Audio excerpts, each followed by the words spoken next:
बिस्मिल्लाहिर्रहमानिर्रहीम अस्सलाम वालेकुम। जी बच्चों, कैसे हैं आप लोग? सब ठीक है? अच्छा जी बच्चों, आज 5.2 एक्सरसाइज करेंगे और ये 5.1 का ही तसलसल है, ये उसी से आगे चल रही है। 5.1 में हमने पार्शियल फ्रैक्शन बनाना सीखा था कि किस तरह से एक बड़ी जो एक फ्रैक्शन है उसको हम छोटे छोटे पार्ट्स में कन्वर्ट कर देते हैं और दरमियान में प्लस माइनस का साइन आ जाता है, तो वो तरीका था। सो अभी भी हमने ज़ाहिर है वही पार्शियल फ्रैक्शन करनी है। ये देखें ज़रा, क्वेश्चन आपके सामने है, question number 1। 2x square plus 3x plus 3 है और ओवर में x प्लस 1 और x स्क्वायर प्लस 1 है। मेनली टर्म्स हमें ओवर वालियों को देखना होता है कि ओवर वाली किस शक्ल में है। जो हमारी 5.1 थी वहाँ पे सारी लीनियर थी, ठीक है ना। x या y कोई भी आ रहा था वेरिएबल, तो उसकी पावर 1 थी, 1 से ज़्यादा नहीं थी। और अगर लीनियर के ऊपर कोई पावर आ भी रही थी तो लीनियर की ब्रैकेट्स लग के सारे की पावर 2 या 3 या 4 उस तरह से पावर्स थी। अब क्या होगा कि यहाँ पे अब हमारे पास क्वाड्रेटिक पार्ट भी आएगा उसका। सो देखें, x प्लस 1 है, ये ज़ाहिर लीनियर फॉर्म है, लेकिन आगे साथ है x स्क्वायर प्लस 1, तो ज़ाहिर इसमें स्क्वायर आ गया, क्वाड्रेटिक आ गई, और इसको आप ना लीनियर बना भी नहीं सकते, कोई फार्मूला भी नहीं लग सकता। यहाँ माइनस होता तो हम फार्मूला लगा लेते। तो यहाँ इसको हम फिर एक अगले स्टेप पे जाएंगे कि क्वाड्रेटिक आ जाए तो फिर वहाँ क्या करते हैं। सो देखें, स्टार्टिंग काम वही होगा। एक तो ये है कि अगर आपने 5.1 नहीं की हुई तो पहले वो कर लें, उसके बाद ये करिएगा, ठीक है, क्योंकि वो एक तसलसल है ना। पहले वो अगर आती होगी तो फिर ये ज़्यादा बेहतर अंदाज में आप इसको कर सकेंगे। सो तरीका क्या क्या होता था हमारा कि ये सारी टर्म या सारा हर जो सवाल है वैसे का वैसा लिखते थे, और जो नीचे वाली टर्म्स हैं x प्लस 1 लीनियर है तो उसके ऊपर a लगा लेते थे, a ओवर x प्लस 1। और जो दूसरी टर्म है, अब ये चूँकि क्वाड्रेटिक है x स्क्वायर प्लस 1, तो इसके ऊपर हमने लिखना है bx प्लस c। अब दो कांस्टेंट हैं b और c, ये दोनों हमने फाइंड करने हैं, लेकिन b के साथ x भी लगाया है, क्योंकि नीचे अगर क्वाड्रेटिक हो तो ऊपर उससे एक पावर कम बनाते हैं, लीनियर बनाते हैं। क्योंकि अब ये ज़ाहिर है तरीका, फार्मूला हमें जिस बंदे ने ये डेवलप किया था पार्शियल फ्रैक्शन, उसने हमें ये बना के दिखाया है कि इस तरह से आप कर सकते हैं। तो ऐसे हमने इसको लिख लेना है। अब जब लिख लिया तो अगला स्टेप आपको पता है कि जो नीचे वाली टर्म है यहाँ से x प्लस 1 और x स्क्वायर प्लस 1, इसको आपने एलिमिनेट करवाना है, ख़त्म करवाना है। तो चूँकि वो ओवर में है तो इसी टर्म से सारी रकमों को मल्टीप्लाई करवा दें, ठीक है। ये जो x plus 1 x square plus 1 है, इससे इधर भी मल्टीप्लाई, यहाँ पे भी और यहाँ पे भी। तो वो आपको तरीका आता है, जब इसने इधर आना है तो नीचे वाला सारा कट जाना है, क्योंकि उसी को तो हम ख़त्म करवाना चाह रहे हैं। तो वो ऐसे आज़ाद हो जाएगा, ये नीचे वाली टर्म ख़त्म हो गई। और जब यहाँ आएंगे तो आपको पता है कि इसके नीचे जो टर्म है उसने इसको कटवाना है, क्योंकि ये सारी टर्म यहाँ उसके साथ आनी है। x प्लस 1 कट जाएगा, पीछे रह जाएगी ये वाली टर्म, तो ये a के साथ आ जाएगी, ठीक हो गया। अब इसी तरह bx प्लस c के अपनी जो टर्म है वो x स्क्वायर प्लस 1 है, वो दोनों ये कट जाएंगे तो ये रह जाएगी, ये आएगी इनके साथ। लेकिन अब देखें कैसे लिखेंगे, इसको भी ब्रैकेटों में लिखें और साथ ये जो टर्म आनी है x प्लस 1 उसको भी उसके साथ ब्रैकेट्स में लिखें। यहाँ तक क्लियर हो गया, ठीक है। यहाँ तक ऑलमोस्ट वही पिछला काम है। अब क्या करेंगे कि यहाँ पे देखें आपके पास दो कांस्टेंट हैं, तो b को अलहदा करवाएं, c को अलहदा करवाएं, क्योंकि चीज़ें सेपरेट होंगी तो फिर सोल्यूशन निकालना ज़्यादा आसान होगा। यहाँ पे तो a वाला जो है पहले ही सेपरेट है, अकेला है, ठीक है, कोई मसला नहीं है। अब देखें b के साथ है x, तो x जो है इनके साथ मल्टीप्लाई हो जाएगा, b को आप अलहदा लिख लें, b लदा लिख लिया, x और x x square, x 1 jar x, तो देखें ऐसे ये टर्म बनेगी। और c के साथ तो ये टर्म ज़ाहिर है मल्टीप्लाई हो रही है, उसको ऐसे रख दें, मल्टीप्लाई करवाएं नहीं, बस ऐसे ही रखें, ठीक है, ये ज़्यादा बेहतर अंदाज होता है, तो ऐसे रख लें इसको। अब यहाँ गौर करें कि कोई टर्म है जिसका आप एक वैल्यू ले के उसको पुट करवा सकते हैं, जो कि अगेन 5.1 में हम करते रहे थे, और जब नहीं था होता तो फिर हम कंपैरिजन कर लेते थे वेरिएबल्स का, x स्क्वायर का, x का, कांस्टेंट का। तो यहाँ पे देखें तो एक टर्म थी हमारे पास x प्लस 1, ठीक है ना। तो x प्लस 1 को 0 के बराबर रखेंगे तो आपको एक वैल्यू मिल सकती है, x is equal to -1, plus 1 उधर गया -1। ये वैल्यू आप ऊपर पुट करवा लें, इसके अंदर पुट करा लें। यहाँ पे भी वही बात कि इसको इक्वेशन नंबर 1 का नाम रखा करें, 5.1 में भी हमने यही किया था, ये हमारी इक्वेशन नंबर 2 हो जाएगी, ठीक है। इसमें हम सब्स्टिट्यूट करवाएंगे।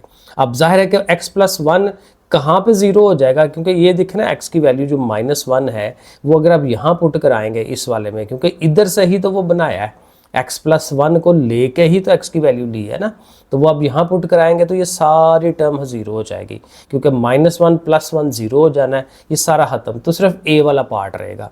तो इधर वैल्यूज़ पुट करवाएंगे, a वाले पार्ट में पुट कराएंगे। सो ये देखें 2 × x की वैल्यू -1, 3 × जैसे इसमें था सारा वो हम वैल्यूज़ पुट करा रहे हैं, = a × this 1, वो वैल्यूज़ लग गई। अब इसको हल करें, -1 का स्क्वायर 1 ही होता है, 2 1s are 2, 3 1s are 3, साथ उसका माइनस +3, -1 का स्क्वायर +1 होगा, 1 और 1 2 हो जाएगा, साथ 2a आ गया। अब इधर से 3 3 ख़त्म हो गया, इधर से भी 2 रह गया और उधर से उसके साथ 2, तो 2 जाके डिवाइड कर देगा, तो a की वैल्यू हमें मिल जाएगी 1। अब a मिल गया। अब इसके अलावा अब और कोई चीज़ पुट नहीं आप करा सकते, क्योंकि दूसरी जो टर्म है वो हमारी x² + 1 है, तो ये तो पुट नहीं करा सकते ना। तो अब हमें क्या करना है, कंपैरिजन करवा लेना है, क्योंकि अभी हमें b भी चाहिए और c भी चाहिए। तो अब देखें x² को अगर आप कंपैरिजन कराते हैं तो यहाँ पे x² की जो कोएफिशिएंट है वो 2 है, यहाँ पे देखें x² का कोएफिशिएंट a है, क्योंकि x² मौजूद है ना, तो a उससे मल्टीप्लाई हो रहा है, तो इधर से 2, इधर से a, और ये देखें b के साथ भी x² है, तो b यानी a + b = 2, ये हमारी बनेगी a + b = 2। अब a चूँकि आप फाइंड कर चुके हैं, a की वैल्यू आप लगाएं 1, 1 को उधर जाके माइनस करवाएं, 2 में से 1 निकाला 1, तो b की वैल्यू 1 आ जाएगी, साथ उसको सीधा कर दें।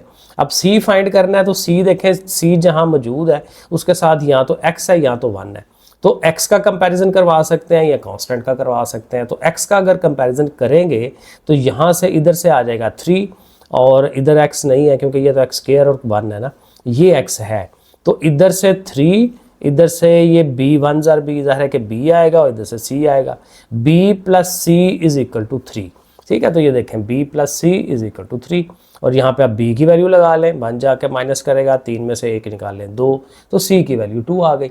तो तीनों रकमें आ गई, तीनों को उनकी जगह पे सब्स्टिट्यूट करवाएं, इस जगह पे a की जगह, b की जगह, c की जगह, तो जो हमारा आंसर है वो देखें इस तरह से बन जाता है। x के साथ 1 लिखते नहीं है, बस जब वो पुट करवाने के लिए किया था तो मैंने कहा लगा देता हूँ, तो इस तरह से करके ये आंसर बन जाता है।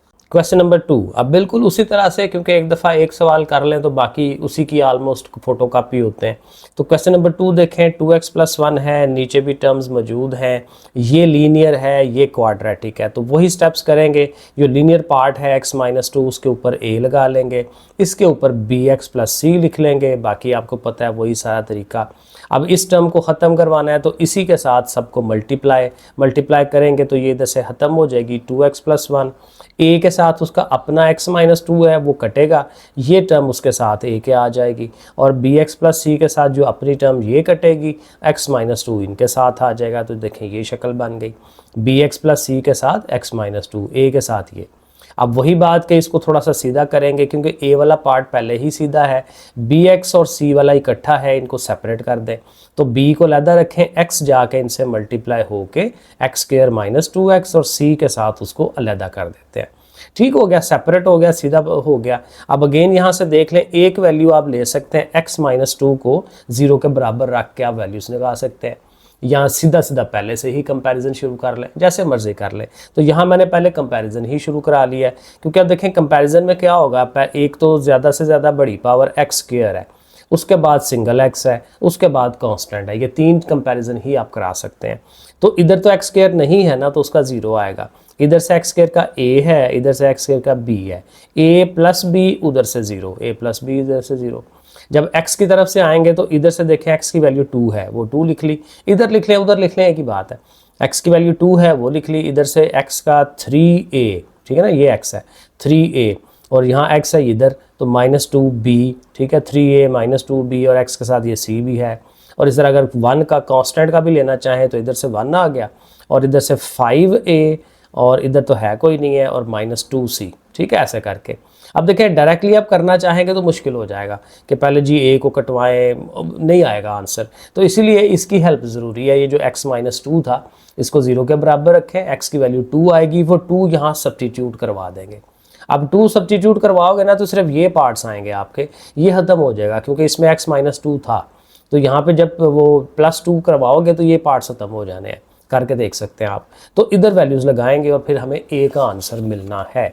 ठीक है, क्योंकि वो ज़ाहिर स्टेप्स बार बार घूम फिर के वही हो रहे होते हैं, तो इसलिए याद हो जाता है। सो देखें x की वैल्यू 2 है, उसको लगाया, a वाली वैल्यू आ रही है 2 का स्क्वायर 4, 3 2 6, ठीक है, वो सारा कर आके यहाँ 5 आ रहा है, यहाँ 15 आ रहा है, 15 जाके डिवाइड करेगा 1/3 आ जाएगा। अब जो पहला कंपैरिजन हमने किया हुआ था a plus b is equal to 0, उसको ले लें। अब a की वैल्यू 1/3 है, वो वहाँ पुट करें, उधर जाके माइनस हो जाएगी, b की वैल्यू -1/3। अब b भी आ गया, उससे अगला कंपैरिजन पकड़ लें 5a - 2c, क्योंकि ये हमने लिख लिया है पहले। तो a की जगह पे 1/3 लगाएं, 5/3 हो जाएगा, उधर जाके माइनस होगा, कैलकुलेटर में करें या वैसे एलसीएम 3 1 3, 3 में से -5 करें -2/3, और 2 जो है कट जाता है, माइनस भी कट जाता है, तो c की वैल्यू 1/3। तो तीनों वैल्यूज़ आ गई, तीनों वैल्यूज़ लगाएं, a की जगह, b की जगह, c की जगह, और चूँकि तीनों का 1/3 है तो 3 ओवर में ले जाएं।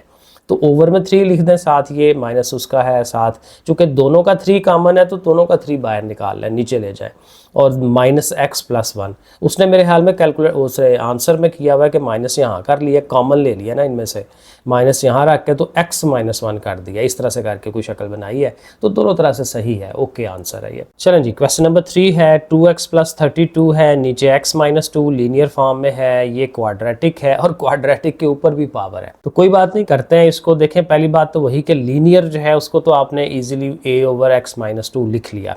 अब ये चूँकि क्वाड्रेटिक है लेकिन उसके ऊपर भी पावर है, तो अगर आप याद करें, रिकॉल करें 5.1, तो वहाँ पे हम क्या करते थे कि लीनियर की अगर पावर होती थी तो एक दफ़ा अंदर वाले के साथ उसकी a ओवर करके और फिर जो सारे की पावर है उसको भी b ओवर करके लिखते थे, तो डबलिंग करते थे उसमें। तो यहाँ पे भी इस पर डबलिंग करनी है, क्योंकि ये जो ऊपर 2 पावर है ना, ये डबलिंग करवाएगी। तो एक दफ़ा जो अंदर चीज़ है उसके साथ, लेकिन अंदर तो क्वाड्रेटिक है, तो क्वाड्रेटिक का क्या लिखते हैं, bx + c। तो bx + c लिख के, लेकिन एक दफ़ा अंदर वाला, सारा नहीं, x² + 2, और फिर आगे अब ज़ाहिर उससे आगे भी चलना है, c से आगे, तो dx + e, ठीक है, शक्ल तो वही बनेगी ना जो ये वाली है, लेकिन ज़ाहिर है कि कांस्टेंट कोई और नेम आ जाएंगे उनके। लेकिन अब क्या लिखेंगे, x² + 1, उसका ऊपर स्क्वायर, क्योंकि यहाँ पे देखें, समझे, एक पावर है, अब यहाँ पे 2 पावर है, अगर 3 होती तो एक दफ़ा और लेके जाते हैं, और लेंथी हो जाता सवाल, क्योंकि अब ज़ाहिर इसने लेंथी होना है, क्योंकि इसमें 5 हमें कांस्टेंट फाइंड आउट करने हैं, ठीक है, लेकिन ज़ाहिर है वो कंपैरिजन का तरीका होगा, थोड़ा सा स्टेप्स ज़्यादा हो जाएंगे। बहरहाल, तो अब अगेन अगला स्टेप वही होगा कि ये जो नीचे वाली टर्म है इसे ख़त्म करवाना है, तो इसी से मल्टीप्लाई, तो ये इसी से मल्टीप्लाई कराएंगे, तो इधर से तो इसने ख़त्म होना ही होना होता है, 2x + 32 आ जाएगा। अब a के साथ किसने आना है, ये और ये कटेगा, ये टर्म आ जाएगी a के साथ, ये देखें आ गई। bx + c के साथ जो है वो है x² + 2, ये वाली चीज़, लेकिन उसका स्क्वायर है, तो एक कटेगी और बाकी एक रह जाएगी, x - 2 × x² + 2, वो आएगा इसके साथ, देखें bx c के साथ x - 2 x² + 2, और dx + e के साथ जो ये टर्म है ये कट जाएगी, x - 2 इसके साथ आ जाएगा, ये देखें ऐसे करके। अब ये ज़रा ध्यान से कर लेना है। अब एक तो ये है कि देखें इस सारे के ऊपर स्क्वायर है, अब ज़ाहिर कंपैरिजन करने के लिए प्रॉपर वो एक्सपेंडेड फॉर्म में होनी चाहिए, तो इसका स्क्वायर कर लें, a² b² 2ab जो फार्मूला होता है। bx + c के साथ आएंगे, तो यहाँ पे देखें, एक तो ये है कि b को अकेला करना है, c को अकेला करना है, ये भी है, एक तो अकेला भी करना है, फिर अंदर अगर कोई मल्टीप्लिकेशन हो रही है तो वो भी करनी है, ये इसमें है, और इधर d और e के साथ भी यही करना है कि d को अकेला करें, e को अकेला करें, और अकेला करना आपको समझ आ गई भी ना कि b के साथ x है, तो x जो है मल्टीप्लाई होगा, x और x² और ये साथ 2x, ये देखें, और साथ ये वाली टर्म उसके साथ आ रही है, और c के साथ तो ऐसे ही ये दोनों रकम में आ जानी है, c और ये सारा, c और ये सारा। d के साथ आएंगे तो x ने फिर ज़रब होनी है, x² - 2x d के साथ, और e के साथ वो एज इट इज़, ठीक है, यहाँ तक पहुँच गए। अभी साथ साथ ये हल होगा, साथ साथ अब ये टर्म्स मल्टीप्लाई होंगी, ये दोनों आपस में, ये दोनों आपस में, ये b और c पार्ट जो है ये आपस में मल्टीप्लाई होना है अभी, ठीक है। तो बहरहाल इस तरह से, तो a का ज़ाहिर है स्क्वायर का स्क्वायर 4 पावर हो जाएगी, 2 का स्क्वायर 4 हो जाएगा, 2 2 ज़ार 4x², दरा तरतीब भी लग गई। b के साथ चलेंगे तो अब ज़ाहिर है ये मल्टीप्लिकेशन x² 4 पावर, x² के साथ 2 2x², ये दोनों मिलेंगे तो 3 पावर हो जाएगी, ये दोनों मिलेंगे 2 2 ज़ार 4 -4x हो जाएगा, ठीक है। ऐसे c के साथ भी उसी तरह से ये मल्टीप्लिकेशन होनी है, वो लिख देंगे, d का और e का वैसे ही लिख देंगे।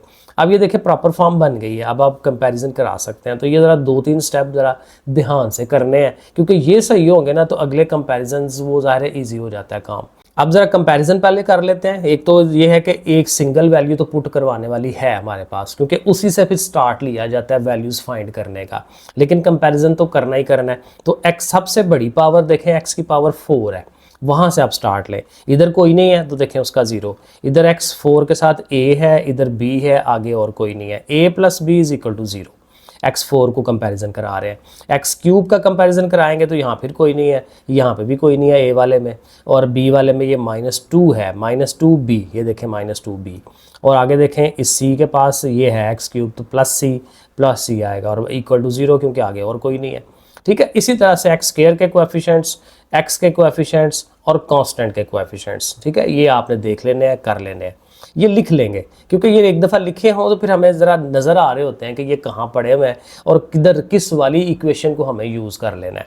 ठीक है, ये लिख लिए। अब जो पुट करवाने वाला है उसकी तरफ आए तो ये एक हमारे पास था x-2, तो इसको ले लेते हैं और x-2 को 0 के बराबर रख के x की वैल्यू 2 ले लेते हैं और इसको सब्स्टिट्यूट करवा लेते हैं। और अक्सर यही होता है, a वाले पार्ट में पुट होता है, क्योंकि अगले दोनों के साथ bxc dxc उनके साथ x-2 आ रहा है, तो उसमें ज़ाहिर लगाएंगे तो 0 हो जाएगा, तो a वाला पार्ट ही आना है। तो बाकियों में भी left hand side right hand side में वैल्यूज पुट करा रहे हैं, आंसर निकाल रहे हैं। 36 आया, उस डिवाइड करेगा, a की वैल्यू 1 आ गई। अब a की वैल्यू 1 आ गई है तो फर्स्ट कंपैरिजन को ले लें। अब देखें आगे से कितना इजी हो जाएगा। फर्स्ट कंपैरिजन को सामने रखें, a की वैल्यू लगाएं, 1 जाएगा, उधर आएगा -1 हो जाएगा, तो b की वैल्यू -1 आ गई। अब उससे अगला कंपैरिजन लिख रहे हैं, वहाँ पे c मौजूद है, b की वैल्यू लगा दें, b पहले फाइंड किया हुआ है, 2 1 2, उधर जाके माइनस। इसी तरह उससे अगली वाली कंपैरिजन को ले लें, उसमें a b c तीनों की वैल्यू लग रही हैं और तीनों की वैल्यू लग के सॉल्व होंगे, और आपको पता है छोटा मोटा सॉल्व तो ईजी है, तो d की वैल्यू -6 आ जाएगी। और इसी तरह e के लिए जो है उससे आगे वाली जो कंपैरिजन है उसको ले लें जिसमें e मौजूद हो। ठीक है, ज़ाहिर है e फाइंड करना है तो e मौजूद होना चाहिए ना, तो इसमें आप वैल्यूज़ लगाएं। ठीक है, तो ये वैल्यूज़ लगा के आपके सामने e फाइंड हो रहा है, वो -10 आ गया। तो अब सारी वैल्यूज़ आ गई, तो उनकी जो जो जगह थी वहाँ वहाँ वैल्यूज़ आप लगा लें। एक तो ये है कि ये दोनों माइनस हो रहे हैं, तो उनका एक माइनस कॉमन लेके बाहर रख लें, और इनका भी माइनस लेके बाहर रखें, और इसमें से 2 कॉमन ले लें, तो ये 2 कॉमन लिया हुआ है, और इंटू 3x है और 5 है, तो ऐसे करके ये आंसर बन जाना। क्वेश्चन नंबर 4, अब यहाँ पे गौर करें तो नीचे क्यूब है, क्यूब का फार्मूला है x³ + 1, तो इसका फार्मूला हमें आना चाहिए। ठीक है ना, x का क्यूब + 1 का क्यूब, a³ + b³ किसके बराबर था, a + b, a का स्क्वायर -ab + b का स्क्वायर। तो -ab यानी कि 1 और x मल्टीप्लाई होंगे तो x ही आएगा, और साथ b का स्क्वायर यानी कि 1 का स्क्वायर वो 1 ही होता है। तो ये इसकी एक्सपेंशन है, एक्सपैंड कर लिया, और एक्सपैंड करके देखें एग्जैक्टली वही सवाल जो पीछे वाले थे कि ये लीनियर फॉर्म है, ये क्वाड्रेटिक फॉर्म है। तो क्वेश्चन नंबर 1 जैसे किया था ऑलमोस्ट वैसे ही है। ठीक है, तो अब ये लीनियर है तो a ओवर कर लेंगे, क्वाड्रेटिक है तो bx + c करके वो कर दें। इस चीज़ को हमने डिवाइड कराना है, ख़त्म कराना है, तो इसी टर्म से सब को मल्टीप्लाई, तो इसका ख़त्म हो गया, 3x + 3 आ गया, a के साथ इसने आना है, bx + c के साथ इसने आ जाना है, क्योंकि 2 ही तो रकमें हैं, एक उधर चली जाती है एक उधर चली जाती है, ये किस्म का टोटका बन जाता है अगर 2 रकमें सिर्फ हों तो। बहरहाल तो ये चीज़ बन जाएगी। अब उसी तरह b और c को सेपरेट कर लें, b के x से मल्टीप्लाई करवा के रख लें, c के साथ वो वैसे का वैसे ही। ठीक है, अब एक इसमें पुट करवाने वाला ऑलवेज है x + 1, x + 1 को 0 के बराबर रखें, x की वैल्यू -1, वो पुट करवाएं, फिर a वाला पार्ट ही आंसर आना है, तो वो देखें a का आंसर आ रहा है 2।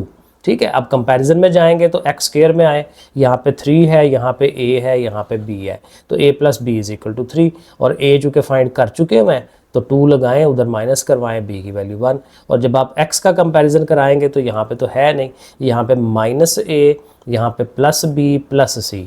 ठीक है, -a + b + c, ठीक हो गया। उसमें आप वैल्यू a और b की पुट कराएं तो c की वैल्यू 1 आ गई, तो बस उस जगह उनकी अपनी अपनी जगह पे लगा दें तो आंसर बन जाएगा जी। क्वेश्चन नंबर 5 है, और यहाँ पे अब प्रॉब्लम ये है कि ऊपर भी 4 पावर है, नीचे भी 4 पावर है। अब जब नीचे भी 4 है ऊपर भी 4 है, सेम पावर है, तो फिर डिवाइड करवाना पड़ता है। पिछले में भी हम यही किया था, क्योंकि ये इम्प्रॉपर होती है, इसको प्रॉपर बनाते हैं।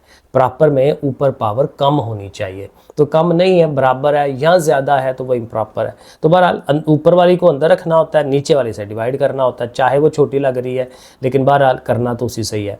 तो पहली टर्म्स को देखें, जो डिवाइड करने का रूल है, x4 है, सेम है तो 1 से आप करवाएं। तो 1 से कराएंगे तो ये तीनों टर्म्स वैसे ही आएंगी, साइन चेंज करवाएंगे, ये दोनों कट जाएंगे, ये दोनों आगे ज़ाहिर है माइनस वाले साइन के साथ। अब ये छोटी टर्म हो गई है।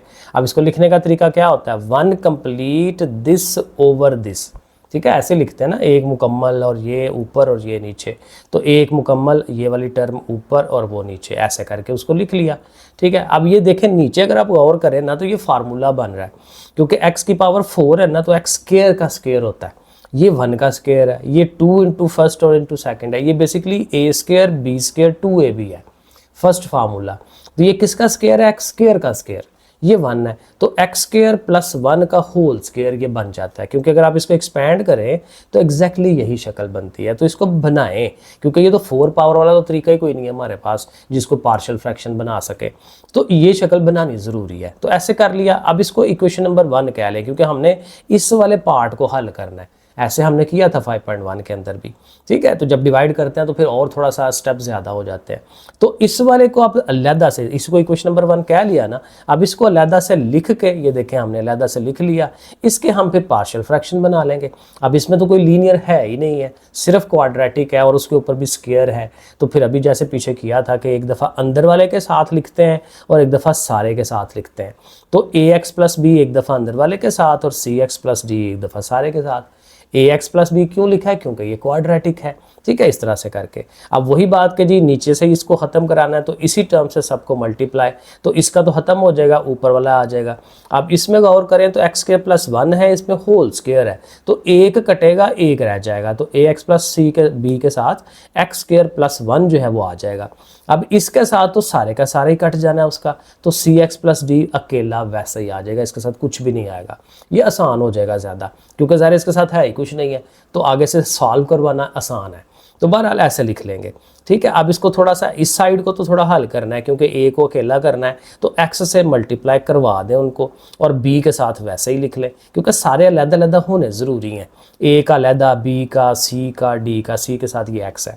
अब कंपैरिजन पे आ जाए। अब सबसे बड़ी जो पावर है वो 3 पावर है, तो 3 पावर ए इधर है, बाकी कहीं पे भी कुछ नहीं है, तो ए इज़ इक्वल टू 0। तो देखें डायरेक्टली हमें ए का आंसर मिल गया, कितनी अच्छी बात हुई है। अब एक्स स्क्वायर पे चलेंगे तो एक्स स्क्वायर यहाँ से -2 है और इधर से एक्स स्क्वायर ये है बी, बस एक ही है, तो b is equal to -2, b भी डायरेक्टली हमें मिल गया। ठीक है, अच्छी बात हो गई। आगे चले, एक्स सिंगल एक्स वाले पे चले, तो सिंगल एक्स वाला ये है a और इधर से c, a प्लस सी और उधर से कोई है नहीं है, तो a plus c is equal to 0। अब चूंकि a 0 है तो a की जगह 0 लगाएंगे तो c भी बेचारा 0 हो जाएगा, क्योंकि c तो पहले ही बोल के 0 के बराबर ही आ रहा है, तो c भी 0 हो गया। अब ज़रा कांस्टेंट पे आ जाए, तो कांस्टेंट -1 इधर से +1 इधर है b वाला, तो -1 is equal to b plus d. देखिए -1 is equal to b plus d. अब यहाँ b की वैल्यू हमने फाइंड की हुई है -2, वो यहाँ पुट कराएं, -2 उधर जाके +2, 2 में से 1 निकालें 1, d की वैल्यू भी आ जाएगी। तो देखें इतने छोटे से जगह पे वो सारी a b c d चारों की चारों फाइंड हो गई हैं, तो ईजी हो गया काम। तो चारों वैल्यू जब आ गई हैं तो वो चारों एक दफ़ा यहाँ पुट करा दें और उसको लेके फिर वहाँ पहुँच जाएं। तो एक दफ़ा देखें वहाँ पे ओरिजिनल फॉर्म में पुट करा रहे हैं, a की जगह 0, b -2 था, c 0 था, d 1 है, वो वैल्यूज़ लगा लें। अब 0 पार्ट तो ख़त्म हो जाएगा, खाली रह जाएगा -2 ओवर दिस 1, ये आ जाएगा 1 ओवर दिस 1, और इनकी वैल्यूज़ को फिर यहाँ पुट कराना है, यानी उसके पीछे 1 भी होना चाहिए, तो 1 और आगे से ये -2 ओवर और +1 ओवर, तो ऐसे करके ये आंसर बनता है। और ये है हमारा लास्ट वाला क्वेश्चन, ये भी थोड़ा सा बड़ा हो जाएगा, क्योंकि इसमें देखें तो ऊपर 4 पावर है, इधर 2 है, इधर भी 2 की 2 पावर है, 4 पावर इधर से 2, ये 6 हो जाती है नीचे। बहरहाल तो नीचे पावर बड़ी है, इम्प्रॉपर फॉर्म मौजूद है। अब एक तो ये देखें कि ये जो 4 - x स्क्वायर है, इसको आप लिख सकते हैं ना 2 का स्क्वायर -x का स्क्वायर, क्योंकि ज़ाहिर 4 2 का स्क्वायर होता है, तो 2 का स्क्वायर -x का स्क्वायर आपका फार्मूला फिर बन गया a स्क्वायर -b स्क्वायर, जिसको एक दफ़ा नेगेटिव में और एक दफ़ा पॉजिटिव में लिखते हैं। तो ये 2 - x एक दफ़ा माइनस में और एक दफ़ा प्लस में, इसको लीनियर बन जाएगी ना, तो लीनियर बन जाएगी तो ज़रा थोड़ी आसानी हो जाएगी। ठीक है, तो 2 - x और 2 + x वो ऐसे लिख लेंगे, और ये तो ज़ाहिर हो नहीं सकता इसका कुछ, तो इसको एज इट इज़, क्योंकि ये प्लस का साइन होता है बीच में, तो प्लस वाला फार्मूला नहीं है हमारे पास, तो इसको ऐसे ही रखें। अब इस तरह से इसको लेके चलेंगे हल करने की तरफ। ये लीनियर है तो इसके ऊपर a लिख लिया, ये लीनियर है तो b लिख लिया। अब ये चूँकि फिर क्वाड्रेटिक आ गई है, तो फिर इसका वही cx + d एक दफ़ा अंदर वाली के साथ, और ex + f क्योंकि फिर सारे सारे का स्क्वायर के साथ भी उसको लिखना है जैसे पीछे किया था। अब यहाँ पे 6 कॉन्स्टेंट्स आ गए हैं, थोड़ा सा अगेन ये भी सवाल बड़ा हो जाएगा, लेकिन बहरहाल तरीकाकार वही है, मेथड चेंज नहीं होना। अब किससे डिवाइड करना है जी, ये वाली टर्म जो है सबके साथ मल्टीप्लाई हो रही हो तो ये टर्म सारे कट जाएगी, ये तो कटनी होती है, ऊपर वाली टर्म्स जो है वो आ जाएंगी उसकी। अब ज़रा गौर कर लें तो a के साथ क्या चीज़ होगी, अब a के साथ है 2 - x, तो 2 - x कट जाएगा तो बाकी ये दो चीज़ें a के साथ आनी है। b के साथ है 2 + x, तो 2 + x निकल जाएगा तो ये दोनों आ जाएंगे b के साथ। cx + d के साथ जो है अब उसका अपना है x² + 4, तो वो इधर से एक पावर कटेगी, एक रह जाएगी ये वाली और ये दोनों भी आएंगी। ठीक है, तो ये देखें cx + d के साथ, अब देखें इन दोनों ने जब आना है तो इसको डायरेक्ट वापस भी तो कन्वर्ट किया जा सकता है। 2 - x 2 + x है ना, तो वो ये इधर से तो बना था 4 - x² से, तो इसकी जगह पे 4 - x² लिख लें, क्योंकि यहाँ हमें मल्टीप्लाई करवानी पड़ती हैं चीज़ें, ज़रबे ज़ुरबे स्क्वायर फॉर्म में उसके फार्मूले खोलने पड़ते हैं। तो यहाँ मैंने डायरेक्ट, क्योंकि ऑलरेडी बहुत लंबा चौड़ा लिखना पड़ेगा। ठीक है, तो cx + d के साथ मैं दोबारा बता दूं कि ये टर्म है ना, तो ये टर्म एक कटेगी, एक रहेगी, साथ ये भी आएंगी, तो इन दोनों का मैं कह रहा हूँ कि 4 - x² लिख लेना चाहिए, और साथ जो एक टर्म ये वाली बच गई है वो भी साथ लिख लेनी। और यहाँ पहुँचेंगे तो ये पूरे का पूरा कट जाएगा ये वाला, तो ये दोनों रह जाएंगे, और ये दोनों ज़ाहिर है 4 - x² है, तो देखें ex + f के साथ 4 - x²। तो ये ज़रा ध्यान से करना होता है, क्योंकि ये मेन काम होता है, ये अगर सीधा हो जाए तो अगले काम ईजी हो जाते हैं, क्योंकि एक दफ़ा लिख लिया तो इन्हीं को देख के फिर आपने मल्टीप्लिकेशंस और फार्मूले एक्सपेंड करने होते हैं। तो बहरहाल a के साथ आएंगे तो यहाँ पहले तो इसका होल स्क्वायर है ना, तो होल स्क्वायर खोलें, a² b² 2ab वाला फार्मूला इस पे लगाएं और साथ इसको वैसे ही रखें। b के साथ पहुंचे तो यहाँ पे भी इसका होल स्क्वायर का फार्मूला है, ज़ाहिर है सेम टर्म ही आनी है, ठीक है, वो हम लिख लेंगे, और साथ ये 2 - x होगा। यहाँ पे फिर वही बात कि c और d को भी हमने अकेला करना है, बहरहाल वो अगली जगह करेंगे, पहले इनको मल्टीप्लाई करवा लेते हैं। 4 - x² और x² + 4 इनको मल्टीप्लाई करवाना है, ये देखें मैंने करवाया हुआ है, ठीक है। और यहाँ ex + f है, इसका तो काम इतना लंबा चौड़ा नहीं है ना, तो चूंकि अभी और स्टेप होने हैं तो इसको फिलहाल हम ऐसे ही छोड़ देते हैं। अब आगे हमने क्या करना है भला, आगे हम क्या करेंगे कि अगर a के पास पहुंचेंगे तो इनकी और मल्टीप्लिकेशन है, 2 के साथ इसको, x के साथ इसको, ठीक है, वो ध्यान से लिख लेंगे। b के पास पहुंचेंगे तो इसकी भी मल्टीप्लिकेशन है, 2 के साथ इसको, x के साथ इसको। जब यहाँ पहुंचेंगे तो इस c को अब अकेला कर देंगे, c का जो x है ना वो x जाके इन सब से मल्टीप्लाई होगा, बाहर c आ जाएगा। d के साथ तो कुछ भी नहीं करना, d के साथ बस ये सारी टर्म वैसे ही लिख लेनी है। e के साथ करेंगे तो e का x जाके मल्टीप्लाई होगा, और f के साथ फिर वैसे ही। तो ये मैंने चूंकि सारा आगे लिखा है ना, तो मैं कहा आपको ज़रा पहले बता के तो फिर आगे ये दिखाऊं। ये देखें, a का सारा अकेला, b का सारा अलहदा से, c का, d का, f, e और f हर आगे नीचे नीचे ले आए, क्योंकि जाहिर है यही मेन काम है, इसी से कंपैरिजन्स आगे होने हैं, ठीक है, तो इसी से आंसर होना है, तो इसको ज़रा खुला खुला लिखेंगे तो बेहतर होगा। इसमें सी और डी में ये है कि ये दो टर्म्स ख़त्म हो रही हैं, ठीक है, बाकी सी में सिर्फ ये दोनों रह जाएंगी, ये दोनों डी में रह जाएंगी। अब कंपैरिजन में आ जाए, कंपैरिजन भी ध्यान से देख लें। सबसे बड़ी पावर 5 पावर है, तो 5 पावर देखें इधर नहीं है, एक आध मैं बता देता हूँ आपको। x5 यहाँ पे है तो a है, x5 यहाँ पे है तो -b है, और यहाँ पे भी -c भी आ रहा है, बस। तो a - b - c = 0। इसी तरह एक और चले कर लेते हैं, x4 पावर को देखें तो यहाँ से 6, यहाँ से 2a, यहाँ से ये 2b आ रहा है, और इधर में कोई पावर नहीं है 4 वाली, ये आ रही है 4 वाली, -d आ रहा है, इधर कोई नहीं है। तो ये देखें ऐसे। अब इस तरह से करके आपने ये सारे क्यूब वाला लिख लेना है, स्क्वायर वाला लिख लेना है। अब ज़रा थोड़ा ये बड़ा सवाल है तो आराम आराम से करते जाएं, ठीक है। फिर x वाला लिख लें, फिर वो कांस्टेंट वाला लिख लें, तो ये सारे कंपैरिजन्स आपके सामने ये ऐसे लिख लेंगे हम। अब जाहिर है कि इसमें 2 वैल्यूज़ हम ले सकते हैं, वो था ना, एक 2 - x है, एक 2 + x है, तो उन दोनों को बारी बारी 0 के बराबर रखें। 2 - x को 0 के बराबर रखा, x उधर चला गया, x = 2 मिल गया। इसको पुट कराएंगे तो फिर ये a वाले पार्ट के अंदर ही आना है, बाकी सारे 0 हो जाने हैं। तो उसमें देखें हम सब्स्टिट्यूट करवा रहे हैं, इस साइड पे जो टर्म है उसके अंदर भी और a वाले पार्ट के अंदर भी। इसको हल कर लें, 2 की पावर 4 ले 16 होता है, 16 6 बार 96 96, इसका भी 4 4 4 16 160 एंड सो ऑन। जैसे हल करते हैं, स्क्वायर्स ले लें, प्लस कर लें, फिर उसका स्क्वायर लें, फिर उसको 2 और 2 4 से ज़रब दे दें, दोनों तरफ 256 256 आ रहा है, तो वो एक दूसरे को डिवाइड करके a की वैल्यू जो है वो 1 आ जाएगी, ठीक है। और एक और वैल्यू आप ले सकते हैं 2 + x वाली, तो वहाँ से x की वैल्यू निकालेंगे तो वो -2 आएगी, -2 पुट कराएंगे तो वो b वाले पार्ट में जाएगी, बाकी सारा उसी तरह। और इसको जब हम देखें वैल्यूज़ लगा रहे हैं, हल करा रहे हैं, तो इसका भी 256 बन रहा है। तो फिर ये भी आपस में डिवाइड होगा तो b की वैल्यू 1 आ जाएगी, ये भी तो a भी 1 आ गया, b भी 1 आ गया। अब दो वैल्यूज़ आ गई हैं तो फिर बाकी हल करने ईजी हैं। तो पहला जो कंपैरिजन था उसको लेके लिखें, a और b की वैल्यूज़ लगाएं, वो आपस में ही कट रही हैं तो c की वैल्यू 0 आ गई। उससे अगला कंपैरिजन ले लें, वहाँ पे d भी मौजूद होगा तो d वाला बाकियों में पार्ट में करवाएं तो d की वैल्यू आ गई, उससे आगे वाला कंपैरिजन एंड सो ऑन। ठीक है, अब ये देखें ईजी हो जाता है, वैल्यूज़ लगानी आसान हो जाती हैं। और इस तरह f की वैल्यू -8 आ रही है, e 0 आ रहा है। तो जब सारी वैल्यूज़ आ गई तो बस आपने यही करना है कि किस जगह पे पुट करा रहे थे, इस जगह पे a b c d e f की वैल्यूज़ जो हैं वो लगाएंगे, तो लगा के अल्टीमेटली हमारा जो आंसर है वो इस शक्ल में आ जाएगा। ठीक है जी, तो यहाँ पे भी 0 0 आए हैं। ठीक है, तो वो 0 0 ख़त्म हो जाते हैं, -2 ओवर -8 ओवर, तो ये आंसर है। ठीक है जी, तो ये हमारा 5th जो चैप्टर है कंप्लीट हो गया। 2 ही एक्सरसाइज थी।